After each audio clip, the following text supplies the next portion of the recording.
Hello, welcome back to the Brendan O'Neill Show with me, Brendan O'Neill, and my special guest this week, Frank Furedi. Frank, welcome to the show. I'm really delighted to be talking to you again. So, Frank, let's talk about Ukraine. That's why I want you on. It's now 1 year since Russia launched its invasion. I think it's around 6 months since you wrote your book about the war, your quick-fire responsive book, which was called The Road to Ukraine, How the West Lost Its Way. So a lot has obviously happened over the past year, and I just want to start off by getting you to take the temperature of where things are at right now. Has the war gone in the kind of direction you expected it to? Has the Western response mapped out in the way that you expected it would? Or have you been surprised by some developments? How do you see things standing right now in the Russia-Ukraine conflict? Well, in the book, I made the point that this is a war that's not going to end anytime soon. And I said that this is a never-ending war that's going to be like a typical frontier war that will continue for a long, long, long time, for the very simple reason that neither side can afford to lose, but then neither side can really win. And I think that dynamic is still very much in play. And every week, every day, you hear different stories about Russian advance, about Russian defeat, about Ukraine being exhausted, about Ukrainian resilience. And it basically is like a slowly played ping pong game that's occurring just because of the very nature of this kind of a war. Nothing much surprises me except for one thing, which is I expected that the Western response would be one that would try to unify around Zelensky and try to gain moral credibility and legitimacy by supporting Ukraine, almost in a parasitical way, piggyback on the back of Ukraine. And I also expected that this would be turn into a kind of a proxy war eventually, where the Ukrainians are doing all the fighting. They're basically dying on the battlefield in order to, I suppose, to carry out the interests, particularly of the United States. But what I didn't expect was that the incredible investment of resources that has been made in the war by America in particular, and also following on the United States by Europeans, whereby they're increasingly have almost lost sight of what it is that they're trying to do, almost lost sight of their interest. And they seem to be almost kind of performing on this stage, each of them egging on the other one to provide tanks. No, we'll provide airplanes. No, we'll provide something else. And it's almost like what you have is like this very slow march, a very, very slow march that is gradually pushing more and more people onto the battlefields of the area, almost unthinkingly, because, of course, as you know, once you begin to supply that kind of weaponry, there's only a really small amount of space left before you and your people become implicated directly in the physical battle. And it's no longer just the Ukrainians who are fighting the Russians, but directly you yourself become involved in it. So I really want to come back to this issue of resources and the possibility that there's a disparity between the West's pumping of resources into Ukraine and its lack of any sense of why it's doing that and what the purpose is and what the interests might be. I think that's such an interesting contrast and contradiction. But before we come on to some of that, I did want to just go back to the beginning a little bit, just back to this time last year when the war broke out, and just to remind ourselves how surprised people were. Now, we at Spiked were surprised, and we'd even published a couple of pieces in the run-up to the invasion saying, look, there's not going to be a war. Relax, chill out. I think there was an element where, because there has been so much anti-Russian propaganda and thinking in Western circles for a long time, and there have been so many attempts by Western officials and intellectuals to rehabilitate the Cold War, that one became rather cynical of any claim that Russia was about to take this kind of action. And so we kind of made ourselves slightly blind to the possibility that that was about to happen. But then more broadly across the intellectual elites in the West, and you write about this at length in your book, that there was a surprise. I mean, on one hand, they expected it because they think Russia is evil and does evil things. And so they were anticipating it in a way.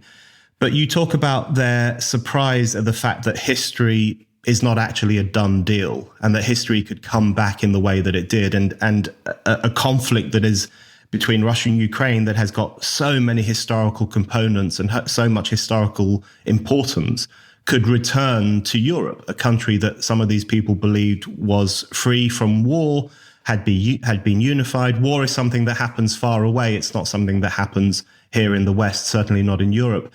So could you just talk a little bit about the importance of what you refer to as the revenge of history, and the fact that history made a very rude and interesting intervention into our world this time last year? Why do you think it's significant to talk about the importance of history in relation to this conflict? Well, history is important in two very important respects. On the one hand, it is important because many of the tensions that emerged during the Cold War and in its immediate aftermath have never been resolved.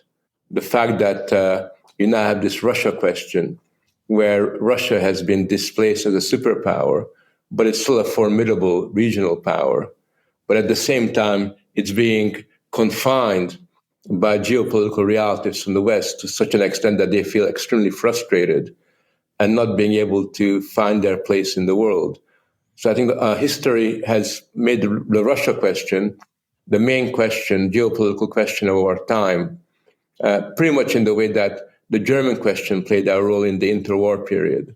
So that's the first important thing about history. But the second important thing is that the geopolitical establishment in the West, the people that run our foreign affairs, have become totally detached from the past, from their history. They've adopted a set of values that is extremely inimical to understanding how the world works, where, for example, they gradually become estranged from things like national interests. They become estranged from understanding the fact that geopolitics is not a dirty word, that international relations does involve conflicts and promoting national values. And because of that, as a result of that, they basically deluded themselves into believing that we entered this new era where conventional wars in particular, and in particular in Europe, were unthinkable, and where they believed that in many respects, many of the conflicts and tensions that existed in the previous century have been marginalized to the periphery of the Western world. So you can have wars in Libya and Syria, but not anywhere else, not in Europe, not in America. And I think that when you have that kind of fairly naive outlook on the world, it does undermine your capacity to anticipate events. And I suppose in many respects what happened was that Russia felt that on the one hand, the Western establishment was relatively weak and unable to really act upon its interest and would not know how to respond to a real challenge, having seen what happened in Afghanistan and in many, many other places. And at the same time, Russia also felt that they had no choice but to do something, make some kind of a gesture in light of the pressure that they felt they were being put under. I think that the reason why people were surprised is because people felt that the kind of gesture that Russia would make would stop short of actually invading the Ukraine again. I didn't think people expected that. Now that we look back, it makes perfect sense because the one thing that a lot of people didn't understand was Russia knew since the revolution in the Ukraine, the West has been strengthening the military capacity of the Ukrainians, that the West has been playing more and more of an activist role within Ukraine itself, thereby escalating the kind of threat that Russia sort of was under and felt that they were under.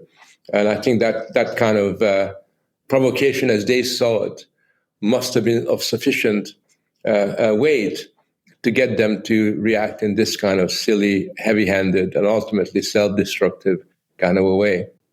I think one of the important points you make about historical amnesia in your book on Ukraine is, I think some people understand historical amnesia simply to mean an ignorance of history, not understanding what happened in the past and being ignorant of anything that happened before the Second World War. That tends to be tends to be the cutoff point for how we think about history. Everything before that was bad and to be frowned upon, and everything since that is usually pretty much okay. But historical amnesia is not just an ignorance of history, is it? It has a genuine impact on our capacity to understand how the world works and how things change. So you talk in the book about how historical amnesia means that people lose all sense of the connection between historical continuity and change. So the way in which things change in the present, as well as the way in which things changed in the past. Given that we tend to live in the West under some pretty year zero regimes, you think about the European Union, which sees itself as the perfect embodiment of politics, and everything prior to that in Europe was terrible. Or if you think of the way in which so many woke activists or institutions in the West are continually trying to tear down historical monuments, cast a shadow over the past, that kind of year zero mentality doesn't only mean that there's a growing ignorance of what happened in the past, but it actually makes it harder for us to understand the present and where things might go in the future. Yeah, because what you end up with is what I call presentism, where essentially you become detached from the past, the starting point of human experience and of the influences that still are very much in play, but also you become so obsessed about the here and now that you don't really grasp the possibilities of the future, that the future poses for us. And I think that one of the things that has occurred is that when you have this presentist political outlook, you adopt what's often be called short-termist politics, where you essentially go from one election cycle to another. You go from, kind of superficial policy to the next. And as a result of that, you never really have to address any of the existential questions that are posed by us, that society kind of throws up. And that leads to a situation where you become disoriented. And the point I make in the book is that what you have as a result of your loss of continuity with the past is you become, on the one hand, disoriented, not really knowing your place in the world and what the interest of your nation is, which is very serious when you're running foreign affairs. It's all very well to not know your place in the world if you're running a parish council, but if you're running a nation, then that can have very big destructive consequences. But also, as you become disoriented, you become what I call in the book morally disarmed, where essentially you don't have the capacity to mobilize your society, to stand up and fight for the values and the interests that are necessary for your community to continue on in its old ways. So I want to ask you about the relationship between Western weakness or Western disarray and the action that Russia took a year ago when it invaded Ukraine. You've already touched on the fact that Russia seemed to sense that there was a weakness in the West, which maybe made it a bit more cocky in the decision that it took and its willingness to push into Ukraine in a way that lots of people didn't quite expect. In the book, you also talk about, following on from this history point, you also talk about how one of the great Western confusions in relation to Russia is that Russia seems to take its history seriously. Putin talks about a golden age of Russia. There is a sense that part of the purpose of his war in Ukraine is to somehow reestablish that golden age, recreate that historical momentum that Russia felt it once had. And you talk about how the West's own historical amnesia contrasts to this seeming valuation of history that there is in Russia. So just looking at the relationship between a West that has abandoned its history, which seems uncertain of what it stands for, which seems to lack the virtues of courage and a willingness of people to fight for what they believe in, certainly in a militaristic sense. How much of a contribution do you think those Western trends made, at least to Russia's willingness to do what it did when it did it? Do you think there was a direct relationship between those? Do you think Russia was playing off Western weakness as an opportunity to try and solve what it sees as the Ukraine problem? Yeah, I think there was a very clear calculation there because Russia has seen a West that always puts economics in front of national interests. Russia knows that, if their oligarchs have got some money, then the British and the French and the Germans welcomed them. Russia knew that the West was quite happy to couple its energy needs to that of Russia without thinking of its strategic kind of consequences. Yeah. They also knew that the West has been involved in a whole string of foreign policy failures that go back from Afghanistan all the way to Syria, all the way back to Libya, and even beyond that. And they have seen how the one thing that the West lacks is staying power. It's not really prepared to get stuck in and stay and fight for anything that is seriously important in terms of global geopolitical interest. So under those circumstances, it figured that the West probably might respond by boycotting Russian sporting events, or respond by putting in some mild sanctions here and there. But they didn't actually think that the West would invest so much resources into this war to ensure that Ukraine had enough resources to be able to, prevent the Russian invaders from achieving any of their objectives. If you're a regular listener to this show or a regular reader of Spiked, why not become a Spiked supporter? Spiked supporters is our thriving community of people who donate to Spiked.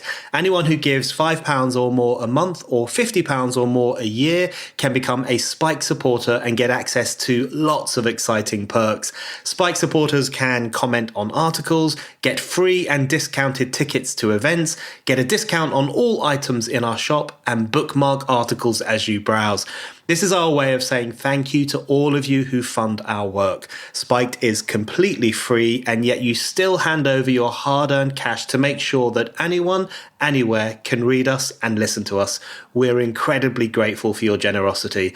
If you don't give to Spiked yet, now is the perfect time to start. Just go to spiked-online.com/supporters to set up your donation and your Spiked supporters account. That's spiked-online.com/supporters.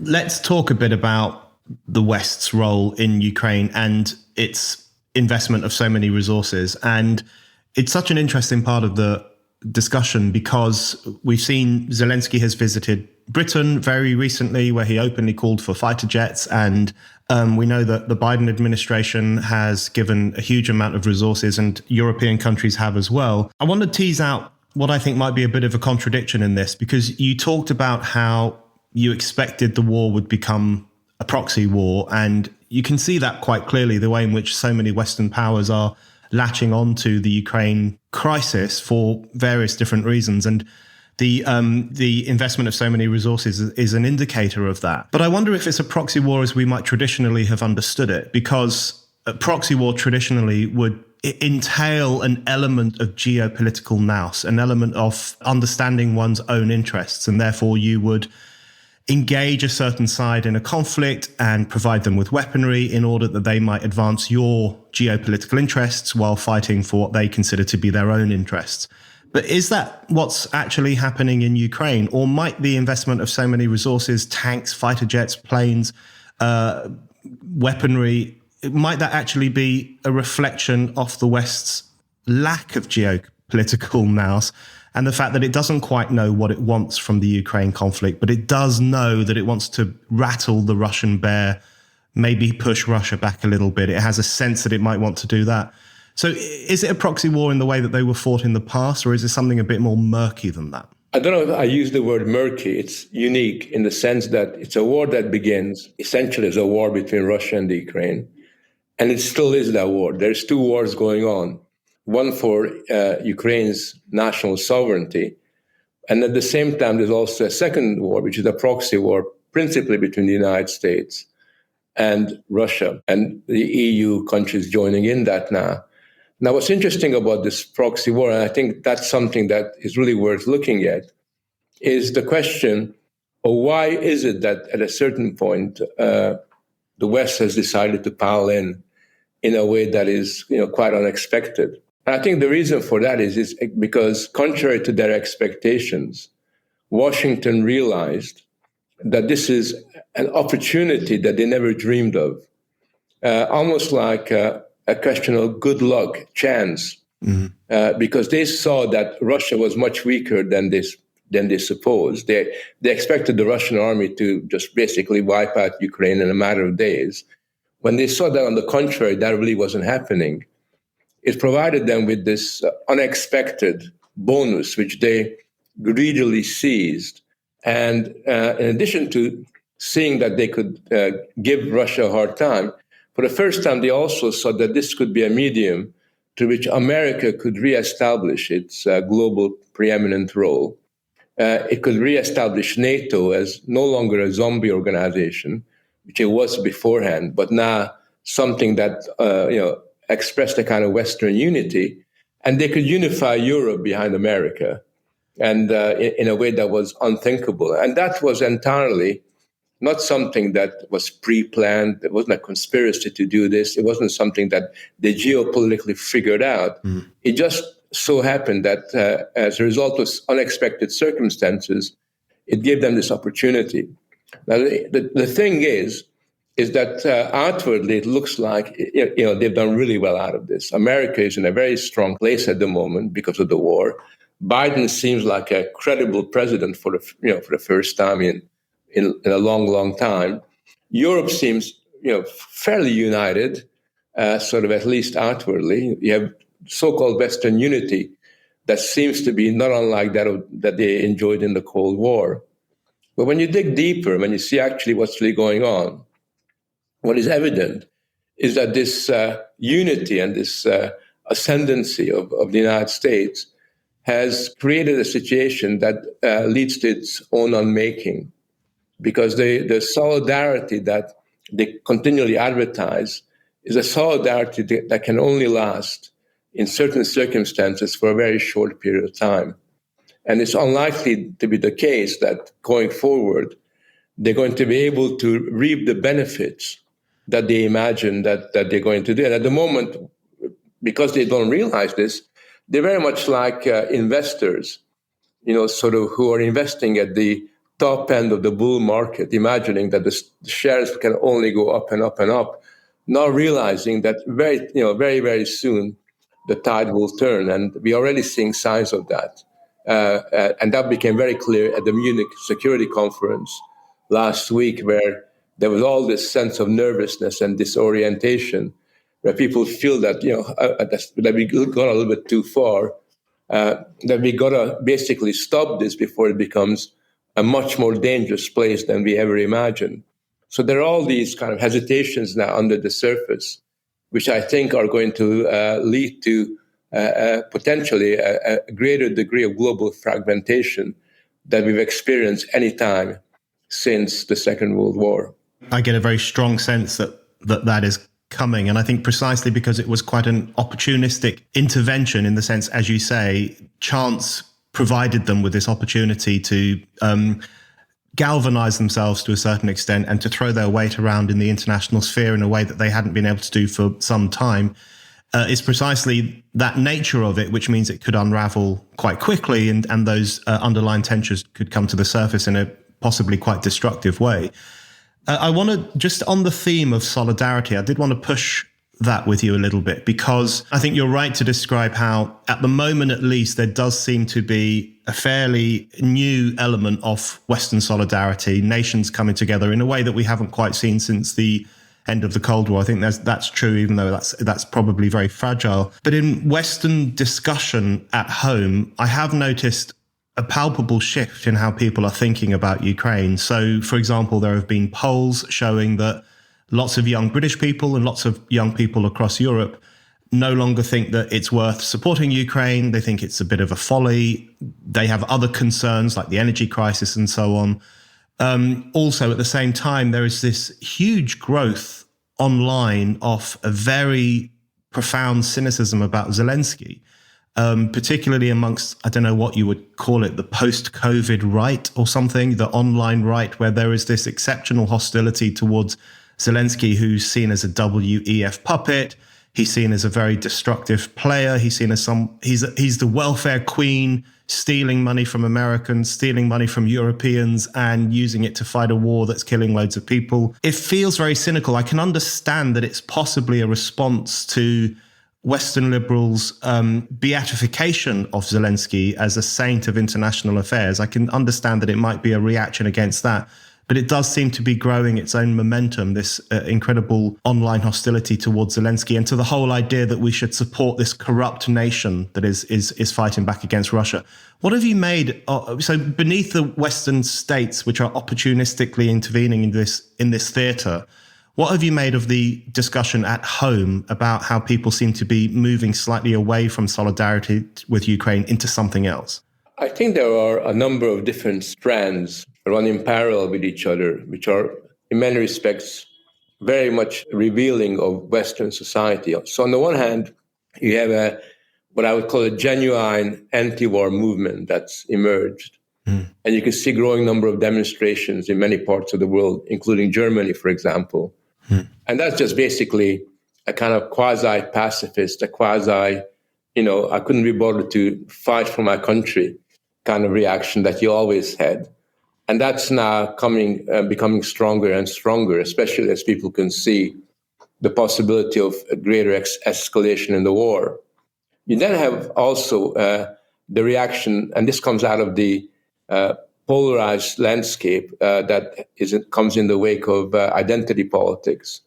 But a lot of people that really don't like the culture wars that's being waged by the woke section of the ruling elites tend to almost adopt a mirror image hostility to it. So they basically put a plus sign where they have against Biden's negative sign and vice versa. So there's if Biden likes Ukraine, then that's going to be bad. And in a very unthinking way, that you got this kind of anti-Ukrainian sentiment or suspicion, skepticism towards Ukraine by people who, in a sense, feel frustrated with the way in which the cultural elites run the show and force down people's throats what they ought to believe. And I can understand that. I think I understand that kind of reaction. I just think it's unfortunate, even tragic, that people don't stop and think instead of just merely reacting. So you got that kind of sentiment. And then a third, and now a relatively new sentiment, is really to do with economics and just the feeling that we have all kinds of economic problems, energy issues, and everything else. And there is kind of more in sorrow, rather than in anger. We can only give you so much, kind of an attitude that's kind of gradually emerging. I suppose something like the French Macron kind of reaction, sort of personifies that. So yes, you do have these different strands coming through, and we need to be very clear because we have to explain to people that these reactions are not by any means healthy reactions. They're not really intelligence reactions, because regardless of what you think of Biden, and even regardless of what you think of Zelensky as an individual, this is a cause that is important to support. Any attack upon a nation's sovereignty is something that needs to be repelled. And therefore, we've got to make a distinction between the principle of national self-determination and the way in which that principle is sometimes exploited by certain sections of the Western world and sometimes treated in a very cavalier fashion by others. Yeah, I think that's a really important point, just the necessity of separating the way in which Western powers are unquestionably using this conflict for their own ends and the importance of what's being fought over in the theatre itself, in that war itself, particularly with the millions of incredibly brave Ukrainians whose perfectly normal lives have become something entirely different, where they are now fighting for the survival of their own nation. And I think that is absolutely something worth supporting 1 year on, as much as it was when the war started. In relation to that, I want to ask you about something you've written about a fair bit over the past year, including in your book, which is about, and you got a lot of flack for this when you first started raising it a year ago, about the decline of the militaristic spirit or the willingness of people in Western societies to make certain sacrifices or to take up arms to defend their nation. Let's just be brutal about it. And we can see this in Western militaries themselves. They're now more obsessed with, using correct pronouns and respecting people's identities. You know, it was only a couple of years ago that the British Army was advertising for snowflakes. It actually had an advert saying, "We want snowflakes to join the army because we want your emotional intelligence." And you do wonder what people like Putin were thinking when they saw the British Army advertising for snowflakes to join its ranks. We see similar developments in America as well. Of course, the army there has become incredibly politically correct. I always think of the time in Afghanistan when one of their Navy men from the American Navy wrote a homophobic message on a missile that was being fired at the Taliban, and he was reprimanded, and then they started to police the messages that were being written on missiles. So you can kill members of the Taliban, but you can't offend them. I think that seems to be the lesson there. What role do you think that has had on people's understanding of what's happening in Ukraine? Without wanting to treat the Ukrainian people as something incredibly exotic and singular, there does seem to be a contrast between a sense of unwillingness in the West to put our necks on the line for the nation or things we believe in, and the willingness of people in Ukraine to take up arms to fight against their powerful neighbor. Yeah, I mean, it wasn't the militaristic spirit that I was extolling, but the warrior ethos. Yeah. An ethos of basically demonstrating a willingness to fight for your interests, for your family, for your community, for your nation. Because I think it's really important that a society has always got a reservoir of courage that it can draw on to deal with tragedies, unforeseen circumstances, not just simply to fight a war. And the thing that I was particularly concerned with is that ethos, which is so central to the running of our society, was being gradually eroded, undermined, and even made fun of in many, many respects, where joining the military was seen as being a dead-end kind of a job, where essentially people felt that wars can be fought by people that we like mercenaries or people that we pay off, more or less fancy security guards, rather than being the responsibility of everybody within society, particularly of the younger generations. And the thing that really bothered me was when you had this very risk-averse and loss-averse kind of culture, a very one-dimensional loss-averse culture in the West, it does basically serve as an invitation to be attacked, to be terrorized by forces that will see this as an opportunity for them. And there's two problems here. The one problem is that obviously it means that you become far less secure in military terms. But the other problem is that you create a society where essentially you have people who really do not believe that anything is worth fighting for. And when you take that view of the world that there's nothing that's really worth fighting for, then what you're doing, in a sense, in a very insidious, unthinking way, is calling into question the very necessity for solidarity. And solidarity, this kind of cohesion that communities need to reproduce themselves, is not an optional extra. We need it to thrive and to flourish. And if that goes, then what's at issue is not just simply the wars between nations, but what's at issue is how the communities go forward. Have you signed up to Spiked daily newsletter yet? It's called Today on Spiked. Every day you'll get a roundup of all our content, plus some exclusive commentary from the Spiked team. So to never miss a thing on Spiked, go to spiked-online.com/newsletters and sign up to Today on Spiked. I want to ask about the nation state and national sovereignty. This is another thing that you touch upon a lot in your book on Ukraine. That's something that has been incredibly devalued in Western society, in Anglo-American society over the past few decades, very much typified by the European Union, which is an institution almost singularly devoted to dismantling the idea of national sovereignty, or at least very much diluting it.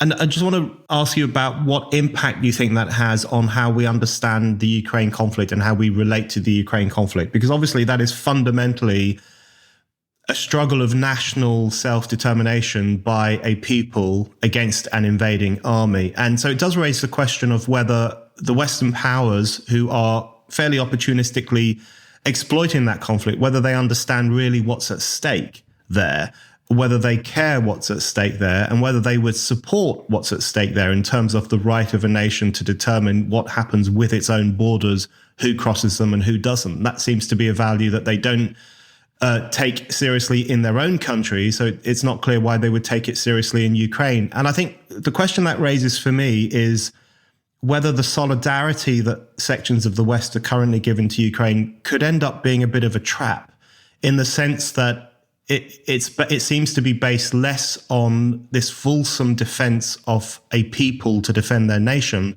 and more on this attempt to bring Ukraine into the post-national fold, into the European Union, perhaps at some point, into NATO, into institutions which are actually devoted in large part to the weakening of nationhood.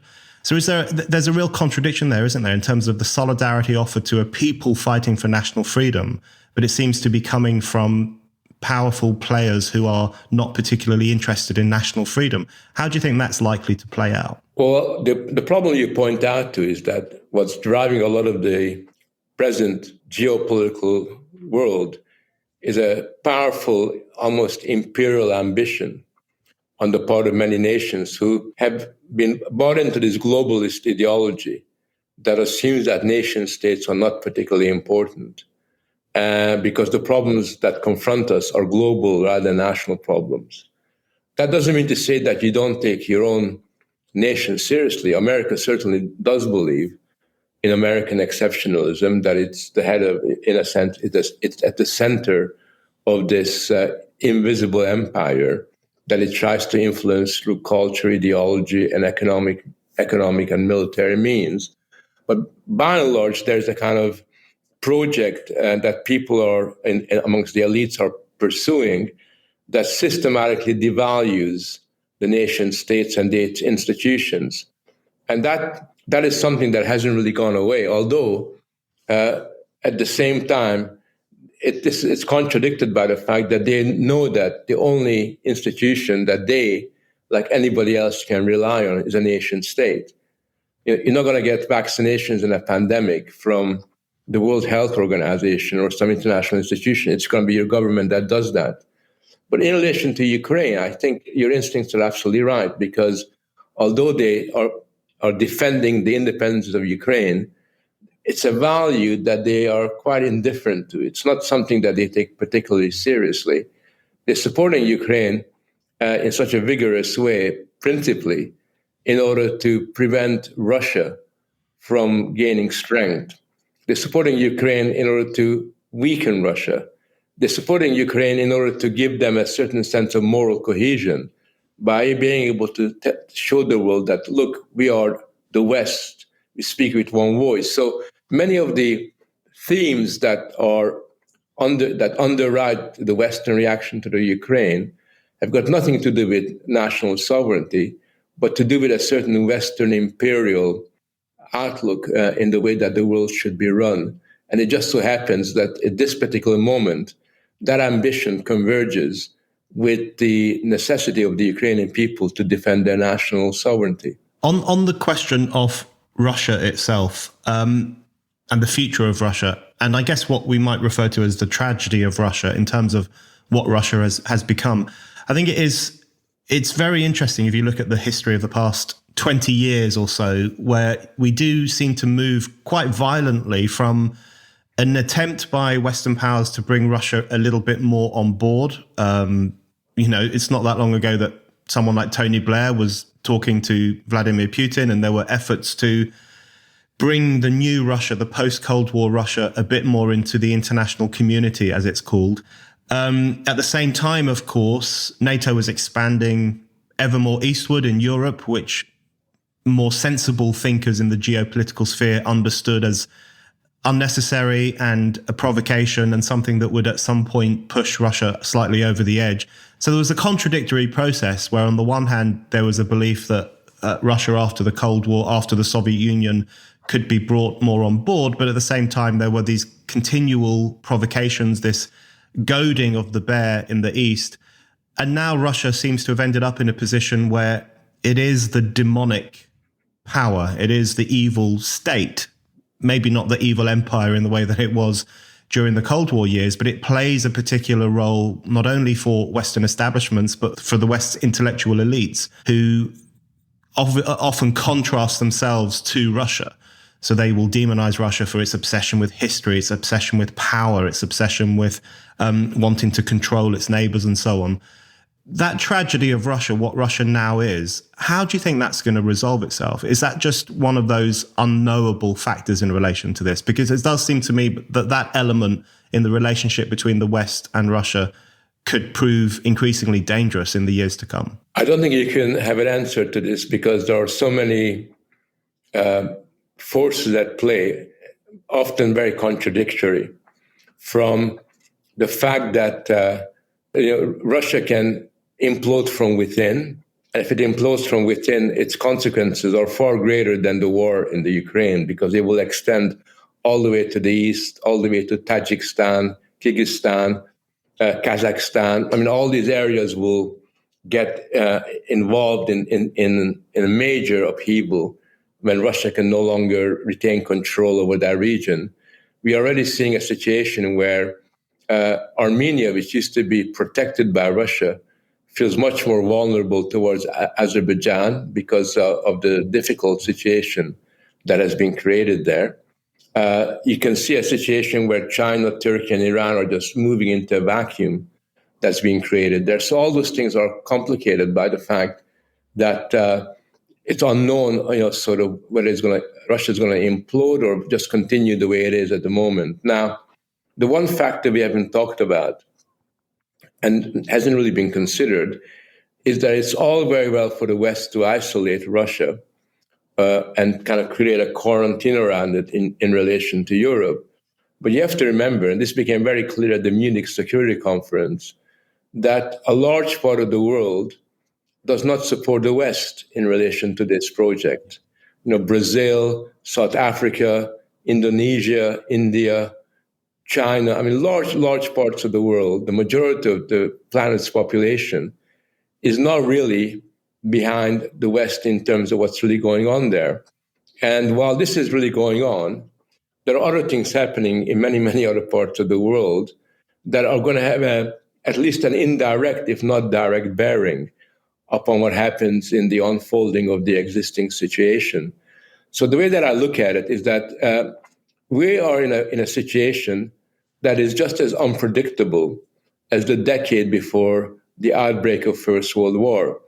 Before the outbreak of the First World War, nobody was sure who would be on what side. Italy only decided towards the very end to join Britain and America and the French against the Austrians. Beforehand, they were dithering about joining the Austrian side. If you look at Europe throughout the 19th century, you have these shifting opportunistic alliances. Nobody knew where they would end up because the world patterns were unsettled. And that's the world we're in at the moment. And therefore, I think it'd be foolish for anybody to predict a specific outcome because you cannot take into account all these different factors that have been unleashed in the post-Cold War period, but particularly since the invasion of Ukraine by the Russians. Okay, Frank, my last question for you, bearing in mind what you've just said about the folly of trying to predict what the outcome of this will be, particularly in the global sense, I just wanted to finish by asking you about what might be decisive in Ukraine itself. So I want Ukraine to be victorious in the sense that I want Ukraine to have its national rights and to have national self-determination. That's what the people of Ukraine want. That's what they're fighting very hard for. You and I both believe in the independence of nations, the right of nations not to be interfered with by external powers. So that's what I would like to see happen. I would like to see Ukraine push Russia out of its borders and to reestablish its own national independence. Is there anything that could be decisive in that side of the conflict in terms of making that happen? Is it possible that one thing Ukraine needs to do now, which doesn't seem particularly likely at the moment, is distance itself a little bit from its proxy exploiters in the West, think about more clearly about what's at stake, what it's actually fighting for, try to maneuver itself away from the influences of external powers, even though it's relatively reliant on them for weaponry. What could be decisive within Ukraine itself? Or is that also unpredictable? Is it damned to be in this continual conflict because so many external factors and interests are now being projected onto it? Well, I think that's right. And I think the danger is that the solidarity and the unity that Ukrainians have demonstrated brilliantly all this time, a real example, that kind of solidarity and unity can gradually get unstuck as you have different interests and competing oligarchs within Ukraine itself, all vying for influence and all vying for influence with different foreign powers. And what I'm really worried about is that, because we don't see this at the moment, this is not something that's come to the surface, that underneath the kind of appearance of unity, underneath the fact that the whole of Ukraine seems to be 120% behind Zelensky, that some of these kind of understandable conflicts can begin to crystallize into struggles for power. And that's something that Ukraine hopefully can avoid and not allow itself to be damaged internally by what's kind of really taking place. Obviously, I think the danger is that being dependent on foreign arms is a paradoxical, contradictory process, because on the one hand, you need the arms, but in the very act of being dependent so much on what's happening outside of your control means that you are, in effect, losing control to some extent. It's very difficult to play the game in such a way that you both get what you want in terms of military hardware, whilst at the same time retaining control over the flow of arms and in terms of what's happening. And history shows that just as America could leave Afghanistan, without a minute's thought for what it's leaving behind, so too they can turn off the tap of armed deliveries.